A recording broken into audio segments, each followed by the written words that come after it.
Ayun guys, ayun nga pala no, try nga pala natin na samahan natin ng mga fresh na pagkain katulad ng Thai, 'di ba? Mahilig sila sa fresh.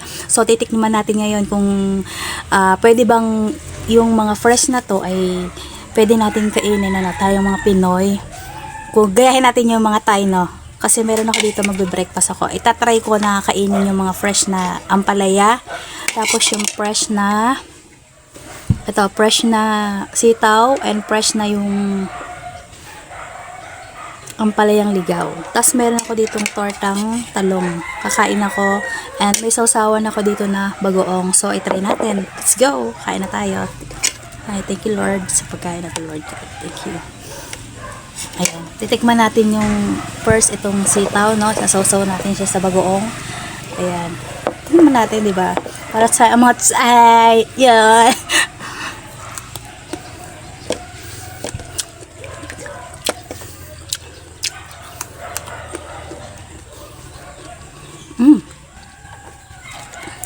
Masarap siya, parang mga ma-juicy tapos manamis-namis. Alam mo yung buto niya kasi bagong ano eh. Tapos fresh no. Masarap siya. And lasang sitaw pa rin. Ito.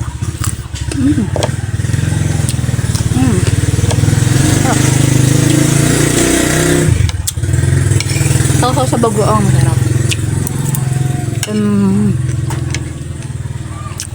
Banas masarap siya. Kahit di ka na pala magluto, pwede kang kumain. Kaya yung mga Thai sabi, fresh na mga pagkain nila doon, yung mga gulay, kinakain nila ng hilaw. So, itry naman natin tong ampalayang ligaw. Natin kung sarap sa bagoong.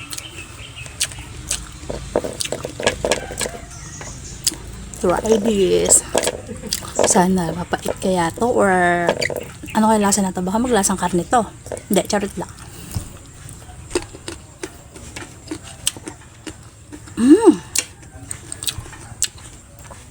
May pait siya, kaso nga lang, konti lang yung pait. Masarap pala siya pag hilaw. Wala siyang ganong pait. Kasi nga, syempre, hindi naman to yung katulad nung tinitinda sa ano, yung malaki. Hindi siya ganong mapait. Napaka-healthy niya.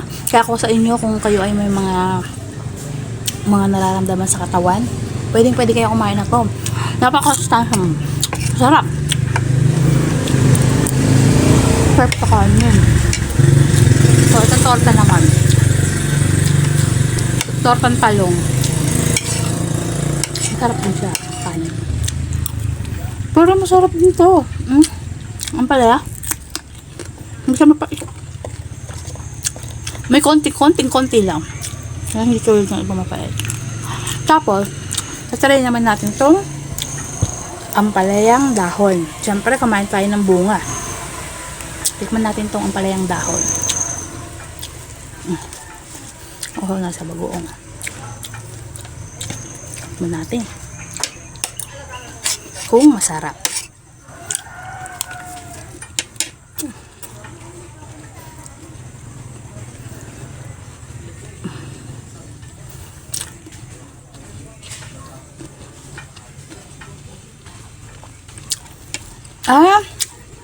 Pag pala itong dahon, walang kapait-pait.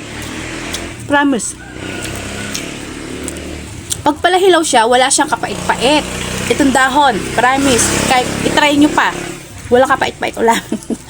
Masarap. Manamis-namis din siya. Tatry ko, uulamin ko na lahat kasi wala siyang kapait-pait. Mas mapait pa siya pag niluto. Actually. Kainin natin. Wala siyang pait.